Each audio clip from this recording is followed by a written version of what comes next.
Coming at you live and direct straight from Power Morphicon 2024. My name is Off the Cuff Tom, Nerd Initiative's pop culture connoisseur and guru of the grid. Thank you so much for coming out to the Boone Studios and Massive Earth panel. Everybody go on. Big round of applause. All right. Now, right next to me, I have a tenacious trio of fantastic writers. So we're just going to go down and they can introduce themselves because I can't do them justice. Ladies first. Hey everybody, I'm Melissa Flores. Nice to meet you. Mighty Morphin Power Rangers, Power Rangers Prime, which is coming in November, The Dead Lucky, Spider-Gwen Smash, and a bunch of other fun stuff. Check me out. Hey, I'm Kyle Higgins. I am a writer. I formerly worked on Power Rangers. What's up, man? I am also the creative director and founder of Black Market Narrative. I write Radiant Black, and I creative direct the Massiverse. And last but certainly not least, I love that I think I've talked to every single person in this room over the course of the last day and a half. I'm Ryan Parrott. I used to write on Power Rangers for a while. I guess I am still writing on Power Rangers in some weird ways. You never left. I never left. We always try. 2 years ago, we had a panel, Goodbye Ryan Parrott, and I'm still here. I write Rogue Sun, part of the Massiverse, and the Infernals for Image, and other stuff. big round of applause again for all our panelists. So let's start at the beginning. So, what led you all to become a comic book writer to begin with? Where was the breadcrumbs started at? Film didn't work out. No, I'm just kidding. You go. Oh, no, because you start, because I got into comics because of you, so you have to start. Oh, that's true. Samesies, dude. You got to do it. Well, I've loved comics my whole life, but it was also, in a weird way, I found comics because of my love of movies. And for any of you younger than the age of 30, you're not going to understand what I'm about to say, but we had nothing growing up as far as live-action superhero content. Like, we had a handful of things, but I fell in love with both movies and superheroes and then ultimately comics because of Richard Donner's Superman, Tim Burton's Batman, Batman the Animated Series, and a little show called Mighty Morphin Power Rangers. So when I was in college, I decided that, you know what, if I'm gonna sink all of these resources and time and energy and try to raise money to make a big thesis film to take a kind of big swing at trying to build a calling card for a potential directing career, I wanted to go back to the material that inspired me in the first place, which was superheroes. So I made a big superhero noir. It was about 30 minutes long, called The League. It's about the superhero labor union in 1960 Chicago. Thank you. And when I graduated from Chapman University, we put it online. And the artist I had hired to design the characters, a gentleman named Eric White, he sent out an email to like 200 people, everyone he knew in film, TV, and comics, sending them the short film. This was like 2008. And so one of the first people that wrote back was Joe Quesada, who's the editor-in-chief of Marvel Comics. And he said, if you're ever, I remember him exactly saying, your love of superheroes, comics, and cinema shows up in every frame. If there's ever anything I can do for you, please let me know. And I was like, well, I love your work. If you're ever looking for new writers, you could let me know. And I pitched to Marvel for a year, about 20 different stories. Ryan helped come up with a bunch as well. And I finally landed a Captain America one-shot. And then from there, you slowly do more and more. And DC hired me for the Batman line, for the New 52. And I got to write my all-time favorite character, Nightwing, and Batman Beyond. And then the opportunity for Power Rangers came up when Boom got the license. And I had been talking with Bryce Carlson when I was who's at Boom, when I was on Nightwing, and we were riffing one day over Google Chat, and I was like, you know what you guys should do? You guys should go get the Power Ranger license. Like, you could do a contemporary superhero team book, like an X-Men or Teen Titans, but with Power Rangers, and like really take advantage of the concept and not be limited by pre-existing footage or anything like that. And he's like, you know, we've seriously actually thrown that around. And then Paper Cuts announced they had the license, and I just kind of put it aside in my mind, like, well, it didn't work out, or they weren't, you know, it wasn't right for them to pursue or whatever. 5 years later, I'm walking down the sidewalk, and I'm checking my phone, and Newsarama runs a story announcing the Power Rangers comics at Boom, and they had the Goni Montes covers. You guys know all those gorgeous helmet covers? They ran all those, and the Power Rangers looked like sleek, shiny new cars. And I literally stopped in my tracks, and I emailed Bryce, and I was like, who do I have to murder to write a pitch for a backup story? Hopefully not you, because you're the only one I know. And he said they were looking for a main writer still, and my name had come up because we talked 5 years earlier about it. And so I had 2 weeks in between jobs, and I just went and watched a lot of episodes, and I just thought on it for a solid 2 weeks, like, what would I do? How would I come at this? And it clicked one day, and I wrote a pitch for what became the first year and a half of the book, including going to the timeline of the coin list and how that, the beginnings of all that, and the Black Dragon, and then what ultimately became Lord Draken. And it was, yeah, I'm rambling now. Sorry, I'm a better rewriter than writer. This is why I need an editor. Ryan? Oh, I remember where I was when Kyle pitched me the Power Ranger. We were downstairs outside that bar, and you're like, I'm doing Power Rangers. I was like, who's going to read that? The rest of my life. No, yeah, I met Kyle when I was, we were both at Chapman. A friend of ours was making a short film, and I wrote it, and I was sitting there. I was a writer on a film that has nothing to do, and he was doing sound, and I looked down, and in between takes, he was working on this superhero film, and I was like, well, excuse me, what's that? And he was like, oh, it's my version of Watchmen, and I was like, we should just keep talking. So that's how we became friends. And then I went to film stuff and did some stuff, and I ended up working for Bad Robot and did some Star Trek comics, and then that led me to Power Rangers in like a weird sort of segue. But that's how we became friends. Ryan saved my life in comics more times than I can count, and there were so many days in the early years when I was doing Nightwing. It was a really, really hard era to be writing for DC in, especially as a new writer. There was a lot of pressure on the New 52. And there were instances where I would get notes and have no idea what to do, or I'd have an issue due like literally the next day, and Ryan would be like, I have my lunch break at Bad Robot, come over, like let's just break something. And that happened way more often than either of us probably remember. We still do that now. We do. It's no difference. Yeah. And when I first got Nightwing, they told me I had to bring a co-writer on to help me finish Gates of Gotham, and I called Ryan and I was like, do you want to write Batman? And he was like, you're like getting coffee for someone or something. Picking like, up dry cleaning. I can't, sure. Yeah, that's right. And then like 30 minutes, I was like, I don't think he understands what I just asked. Neither. And about a half hour, he texted me, he's like, you mean Batman? And Melissa, how'd you get into comic book writing? Because you have a really interesting career in Rangers. Yeah, I was the director of Power Rangers development and production for a really, really long time. And so we did the paper cuts books, and then Boom got the license. And that's how I met Kyle, and that's how I met Ryan. And one of the things was we were really particular, and we gave a lot of notes. And I remember being like, gosh, I don't want these guys to hate me. So I worked really hard on trying to like foster a friendship, because I'm like, I really want them to know that like we're on their side. Like even if we're giving ridiculous notes sometimes, like I promise we love what they do. And so we became friends eventually. Like we worked together, we like wrote each other hard, like we challenged each other, which is amazing. It's the best thing to do when you have a mutual respect for each other, where you can challenge each other and you can like have these big conversations about story and know it's not personal. We're talking about story. And like get into heated arguments about it, and at the end of the day, we're like, you know what? I like you more because we just had this argument. And so we had a lot of those conversations. Kyle ended up leaving the book, and Ryan came on board, and we had the same conversations with Ryan. But I never stopped working with Kyle. You know, we worked together on the video game Battle for the Grid. We did a bunch of other stuff, and so when I left Hasbro, I had been thinking about writing. Because I was a writer at heart when I first started. And so Kyle's one of the first people I called, and I was like, hey, I'm thinking about trying to start a career in writing. Like, honest opinion, do you think I can do this? And he's like, it'll be hard, but I think you can do this. And he gave me a shot. I wrote some backups for Radiant Black, and I guess I didn't suck at those. And then he asked me if I would pitch him a superhero series for the Massiverse, which was expanding, and I did the Dead Lucky, and by some miracle, Image bought it. I was so thankful for that. And then at that point, they were looking for a writer for Mighty Morphin Power Rangers. So I ended up getting Mighty Morphin Power Rangers because of Kyle.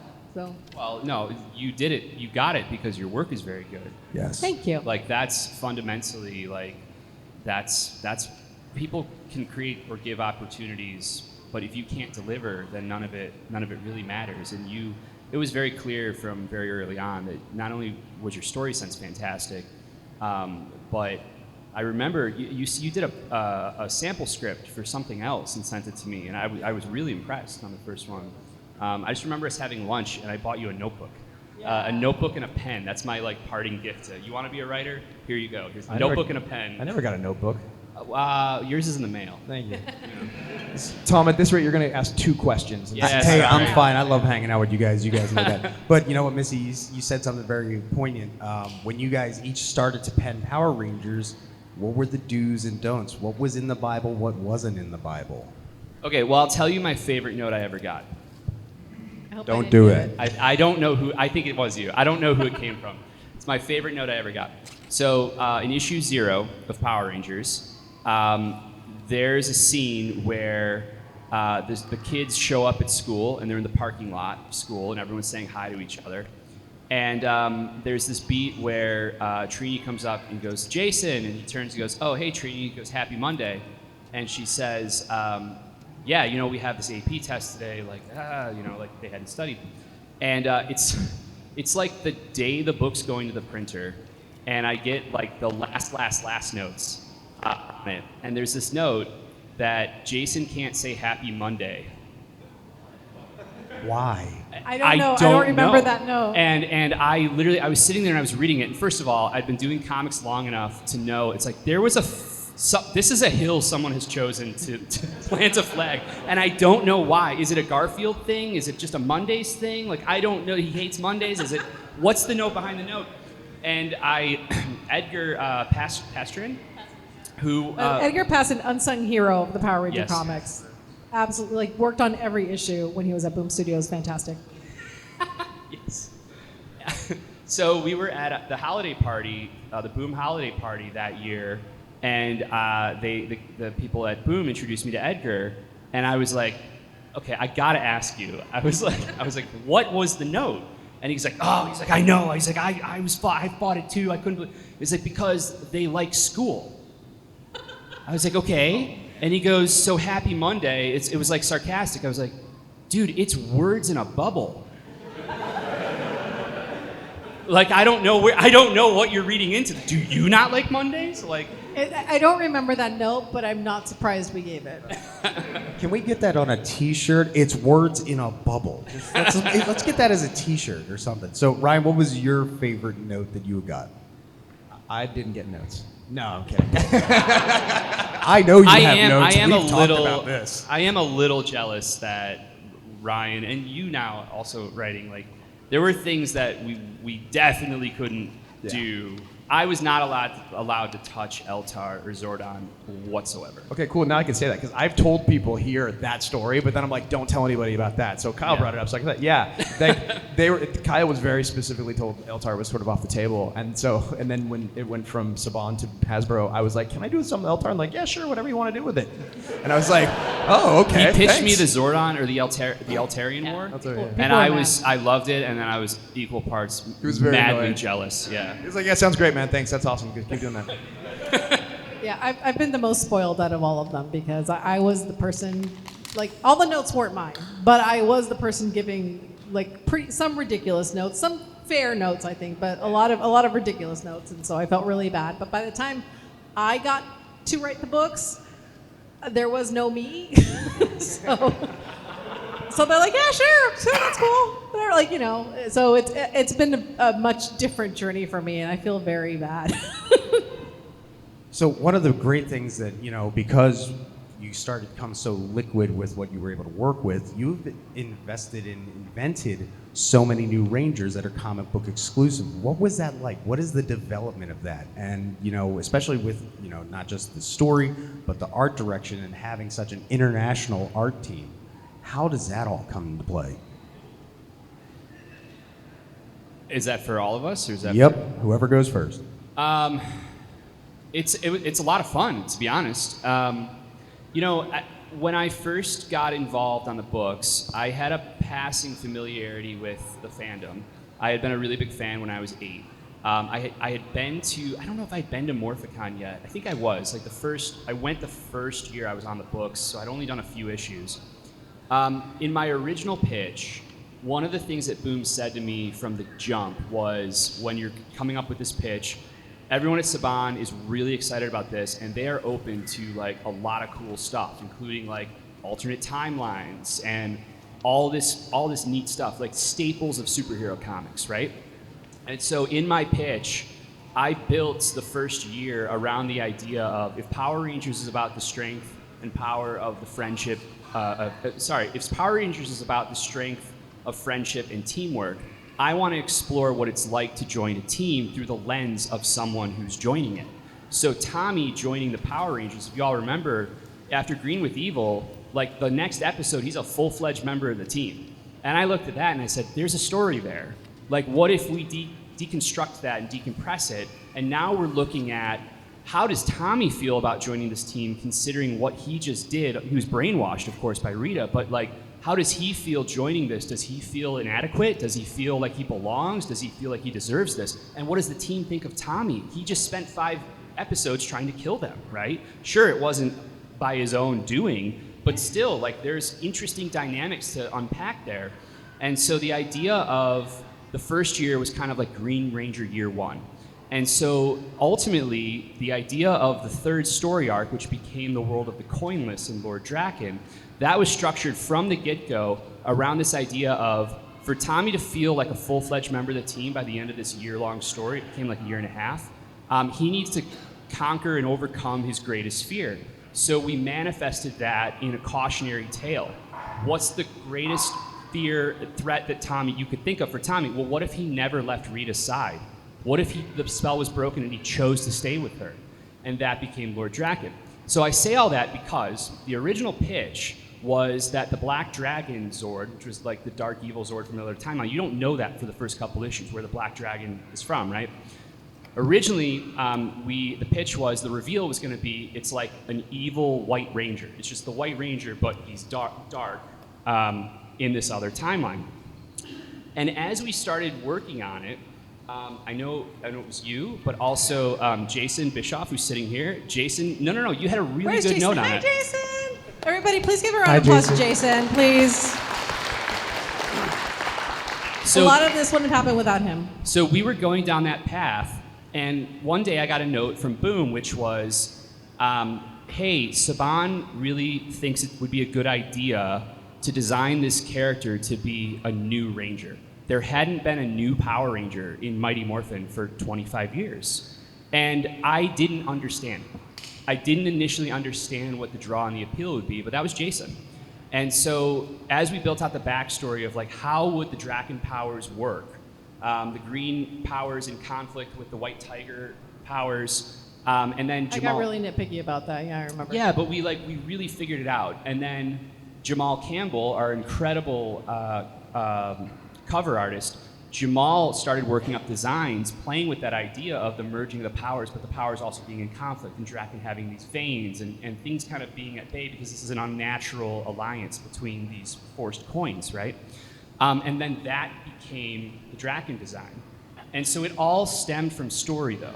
So this is a really long-winded walk to, I think everyone up here would say this.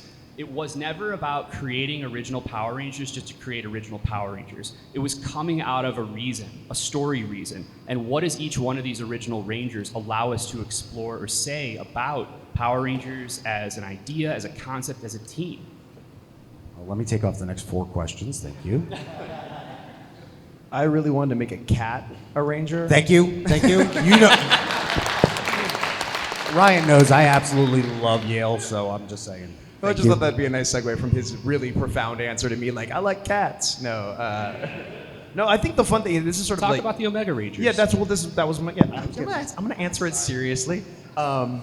But that's the fun thing about having the three of us up here. And I know there's other people who wrote the books, but the cool thing about this is like almost all of the Rangers that I ended up, all the characters that I created ultimately came out of conversations with you guys. It wasn't ever one-on-one. Like I remember driving down the street trying to figure out Go-Go, and I called you and I was like, I don't know what to do. And you're like, I don't know, what if Kimberly had a boyfriend or something like that? And that was where Matt came from. And then I remember halfway through Shattered Grid, we didn't want to work on Shattered Grid anymore because we were tired, and we started thinking about what you could do after, and that's where the conversation about the Peace Conference came from. It came out of those kind of like, that was just procrastination, but that's where it came from. It came from what if conversations and answering questions, just like you, because we're fans like you. We were just like, that never made any sense. You're just gonna send your kids to a peace conference and just they never come back? Well, you had a great line too, because we were talking about the idea of like, well, first of all, it was about stakes after Shattered Grid. Like someone needs to remember this, and what if even though we have to put a lot of the toys back in the toy box, what if that's a feature, not a bug? And the three Rangers that remember this are also the three who ended up leaving the show. And so let's dive into that idea that the reason they leave is because there's a greater threat out there. They remember these events. And by the way, anyway, so you had this amazing idea, which was, what is the point of having a World Peace Conference if there's no longer a world? Yeah. So there's still a world like that me. needs to be saved. And the idea of them doing this and no one can know they're doing it, that's a great core. That was the nice thing about the Power Rangers just in general is just that the fun part about the crazy way the show is made is that they left all these weird cul-de-sacs for you to sort of like try to break out of. Like the things that don't quite make sense. They're like I think Eltar's mentioned like one time in season 1, and I'm like, oh, we got a lot of room to play with that. So that's the fun part about the writing of it. Morphin Masters. Yeah, we just get to take those concepts that are just thrown in the show and then go, oh, let's see if we can actually build those out and evolve them a little bit. So. And then for you, Missy? For me, it was one of those things where it had to come out of the character. It had to come out of the story. So for me, the opportunity was Zed. The idea where I started Zed pretty much getting his butt kicked by Rita and realizing that she had powered up Mistress Vile, which is still like my favorite thing that I've ever done. And him realizing that it was not enough to be who he was.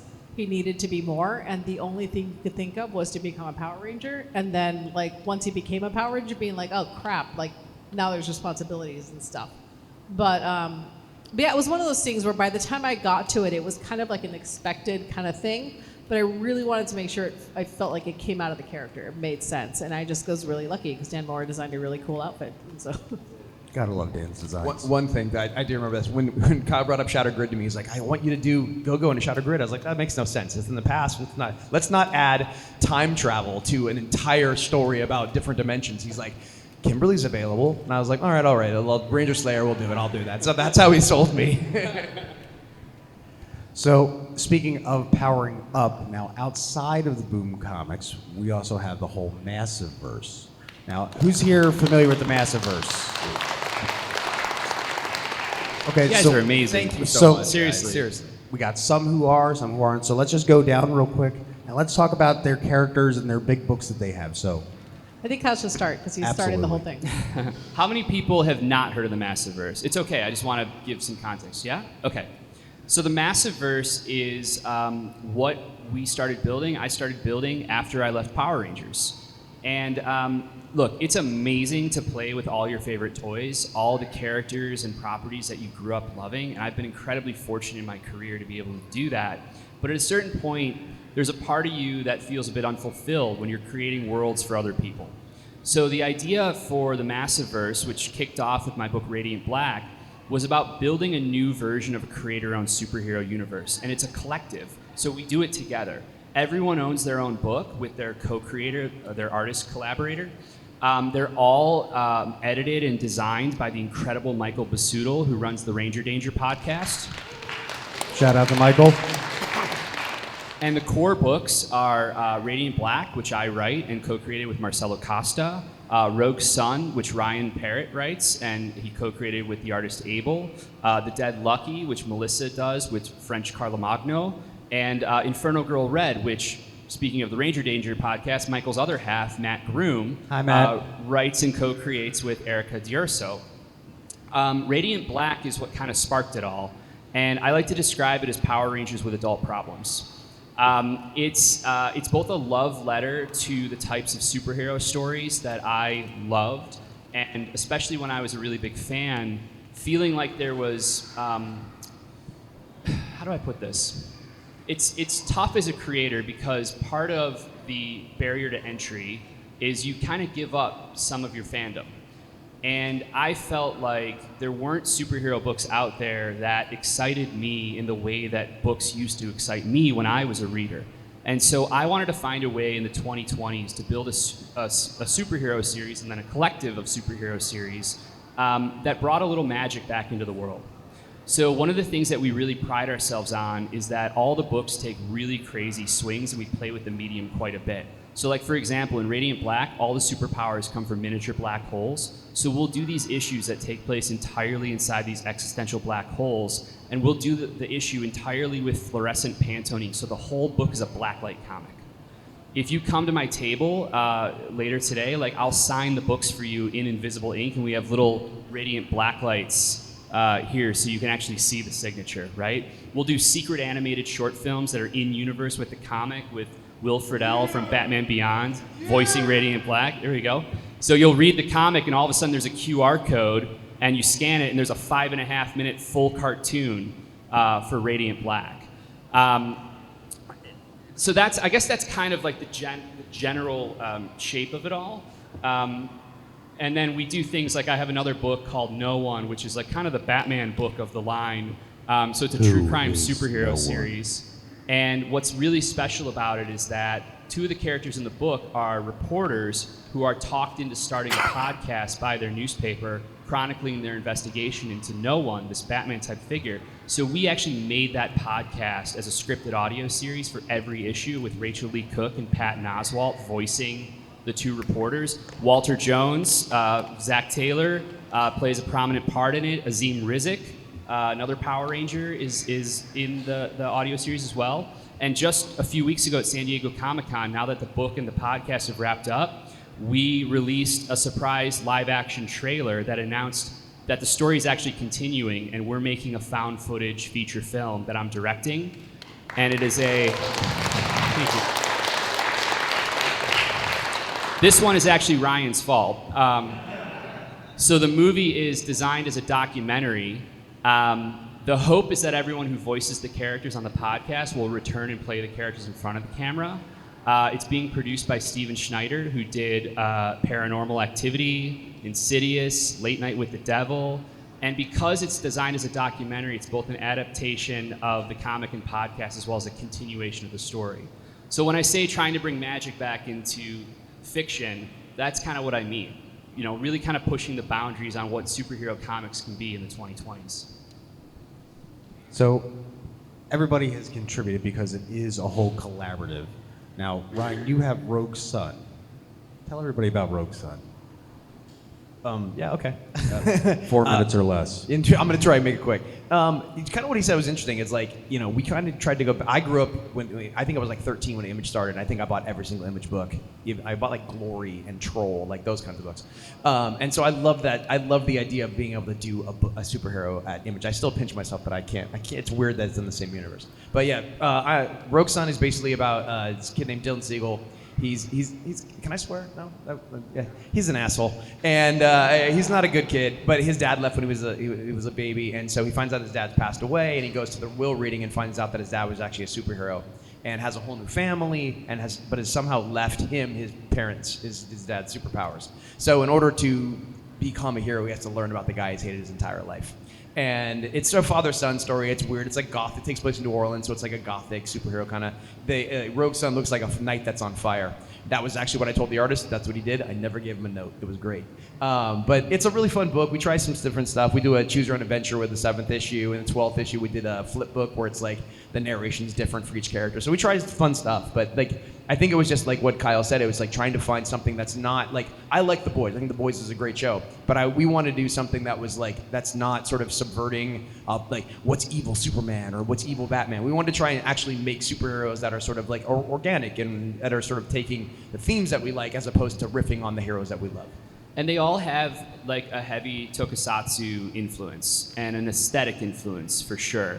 But what's also great about it is that, and this was all Michael, honestly, we really pride ourselves on the fact that every book is its own thing. So you only have to read what you're interested in. You don't have to read all the titles. If you're only interested in supernatural Batman Beyond with a shitty dead dad who haunts the suit, read Rogue Sun.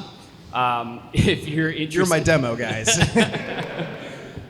but then once a year, all the characters cross over in a 50-page one-shot special called Supermassive, where they team up. It's done in one story. If you've not read anything before that, you're gonna get everything you need out of that story. If you've read the other books, then everything in that story is additive to those characters' arcs.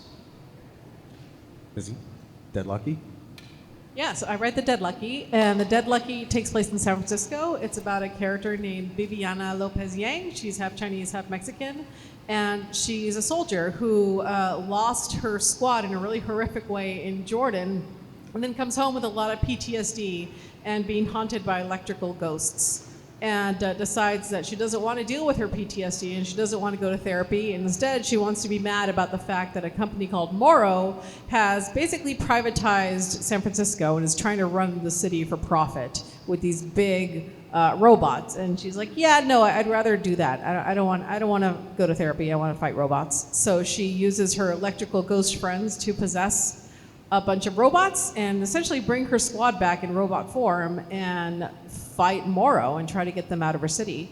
It's really a story about PTSD. It's very loosely inspired by my girlfriend, who's a veteran, and our experience in a relationship, navigating me trying to just understand what PTSD is. But it's also a really fun book with robots in a very cyberpunk, futuristic feel. It's San Francisco, very like psychedelic, very Blade Runner. And we also have really fun recipes at the end of every book.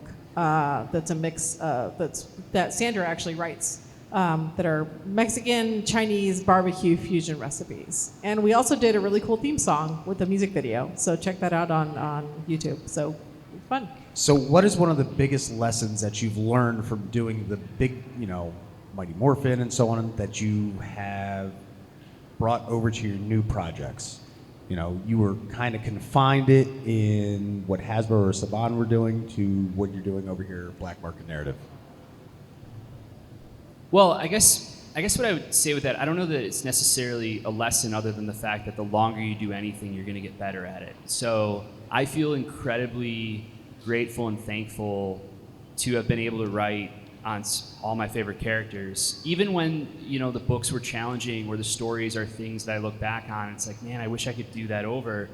Nightwing for me was one of those situations where it's my favorite character, but it was a really tricky era to be writing books in. But at the same time, I got to have a relationship with my all-time favorite character that very few people get to have. And so Nightwing and the Power Rangers made me a better writer.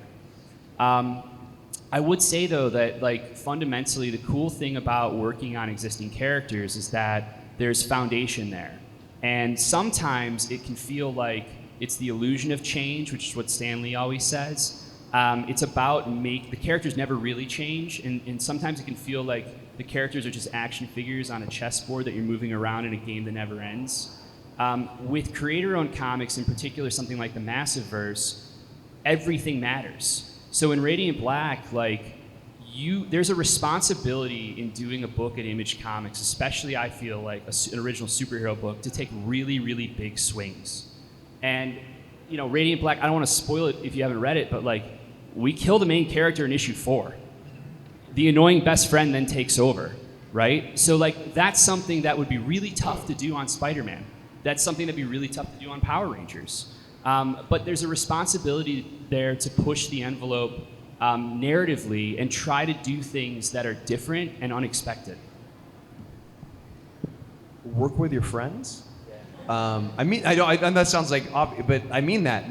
It's not about the credit. It's about helping each other and having fun doing it. I know that sounds weird, but we couldn't make them. I couldn't make Rogue Sun without Kyle, literally, physically. I couldn't do it. But that's the fun part is I'm sure there's writers or people who want to get into comics or one of that stuff, right? I would say go find people that are your friends that that you respect, and find one or two other people that you're you agree with them and you have similar sensibilities and you like the same things, and work on things with them, because that's what we did that, and now we do it now. There's literally no difference. So I feel like everybody always looks for like networking is this idea that people like reach down, like we're all in a pit, right? And someone reaches down and pulls you out because you're so special. The reality is we're all in a pit. So find people around, build a ladder, and you all go up one at a time, and then you all help each other. That's what I learned from Power Rangers, both from the book and from the stories. Everything's a collaboration. Like, you're never doing this on your own. Even if your name is the writer, like, you have an amazing editor giving you notes, your friends are giving you, like, you're having, like, we're talk about the story all the time. I still talk to them about what's happening in Power Rangers and get their feedback because it's important to me. Like, we don't write in a bubble, and so I always want to be open to notes. Even Dead Lucky, which is a creator-owned book, supposedly, I had regular meetings with Kyle, and he would give notes and help me because, again, you get to work with people you trust, you get to work with people you respect. They want to help you make a better book. So you have to be open to that criticism. You have to be open to constructive criticism and be willing to have an open mind about it. Much like Power Rangers, what Power Rangers taught us is that we are better together. Aww. You should like be a writer or something. So some other interesting things. Now I'm going to play a little bit back and forth between Rangers and the Massiverse. So I'm going to start down here with Ryan. Okay. Who is more evil, Zed, Morningstar, or Abraham Morgenstern? Or Abraham? Who's it? I'm just cutting paste. Oh yeah, Zed.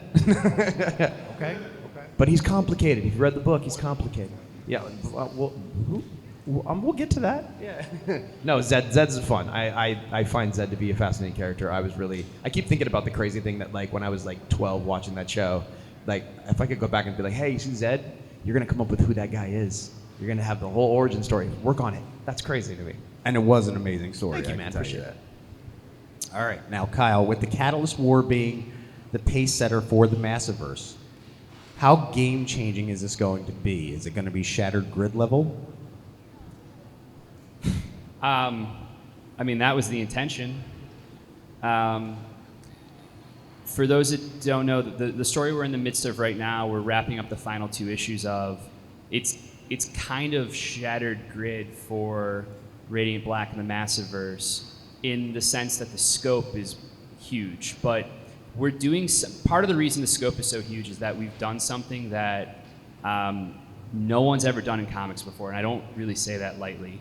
So after spending 2 years with these 2 best friends trading the powers back and forth, and at one point both sharing the powers and exploring and navigating the complexities of their own relationship as disillusioned millennials, at the end of issue 24, they learn on the eve of the giant robot empire where the powers belong to is going to be coming to Earth. They find out that they can't share the powers anymore, and only one of them can be Radiant Black, and that lasts for the rest of their life, and they have to choose. And on that page of the comic, we put a QR code, and we left that choice up to readers. So we know who won the vote. And we told everyone we were going to reveal the winner in issue 25, the start of the Catalyst War. And we gave the answer, but we were a little sneaky about it. So we do multiple covers on the book each month. And for issue 25, and for every issue of the Catalyst War, there are 2 interconnecting covers that create one image, okay? When you read the A version of the book, the characters choose Marshall to be Radiant Black. But when you read the B version of the book, the characters actually choose Nathan to be Radiant Black. And we didn't tell anyone that we put out 2 different endings. Then we announced that that's actually the secret of the Catalyst War. It's an event told across timelines. And so for the next 6 issues, we actually continued that broken timeline and watched it go like this with 2 different art teams, and we published 2 issues every release day. And so now, as we're coming, you can see I'm very tired. The Catalyst War is starting to wrap up here. One timeline has gone completely off the rails. The other timeline has had very personal costs. And the answer to who is Radiant Black will be revealed at the end of the Catalyst War. And we are doing what the readers voted for. It's not a fake out, but the readers voted for matters, and that really did determine the future of the book, and I had to adapt to that. Yeah. He was pissed. So yes, it's definitely a game changer. It's big, period. Now, Melissa, Dead Lucky Day just happened back on August 3rd. So talking about BB, when are we gonna see her again? Well, you could see her in the most recent Supermassive. And otherwise, she's still there. She's still got stories to tell. Her characters are still alive and well. But there's a whole Catalyst war going on. So Yeah, kind of letting the she's boys like, focus Paul, on that. I ain't with y'all. She's hanging out. Now, again, crossing over the two, if BB happened to fall into Mighty Morphin, do you think she could be Mistress Vile? Absolutely not. Who would she have a crush on in Mighty Morphin? Purple Soul Ranger. Andromeda? No, who would she have a crush on? I don't know. I kind of feel like These she'd are the be- serious questions. This is hard. Scorpina? Yes, probably. Yeah, she likes a bad girl. Yep. Yeah. Drakina, maybe? I love how fast that was. It was like, oh yes. Oh God, yes. So, you know what? You definitely hit right on it, Kyle. What is the thing that makes you think that you guys are really pushing the envelope in the comics industry with Black Market Narrative? That we're all really tired, and yeah, I don't know. I mean, it's just, I feel like we are, Absolutely. and at the very least, that's what we're always trying to do, and you know, whether we pull it off or not is up to everyone else to decide. But we are definitely giving it our all and going all out. It's super rare though to have a team of writers like this who like trust each other so implicitly, and it's thanks to Kyle. They're like we just basically trust each other not to screw each other up, and like that's rare. That's rare in the industry to like have people that are just like, hey, we're all in this to this is our living, but there's not enough ego to go around, so let's just do something cool together and like make sure we're all in the same boat and all paddling forward. And I think, like, I've had people come up being like, how does that work? And I'm like, it does because we like each other and we trust each other, and we're not dicks. So Could you imagine if the six of us, we were 6 or 7, how many people write Supermassive together if we hated each other? How awesome that would be. Those Zoom calls would be amazing. There are moments. There There are many moments, Michael Basuto. We love Michael. His name officially is Mr. Massiverse, and you can't tell me otherwise, and he can't either because I don't think he's even awake yet on the other side of the world, but you're going to see this on the live stream. So everyone, on the count of 3, say, hi, Mr. Massiverse. 1, 2, 3. Hi, Mr. Massiverse. I'm still mad that I can't grow a beard. So now that we've pushed things forward with Black Market Narrative, let's circle it back. We still do have the future of the Power Rangers franchise, and we have Prime coming out soon. Now, Melissa, you are heading that all up. So what is it that we can talk about Prime, and that, we want to talk about Prime?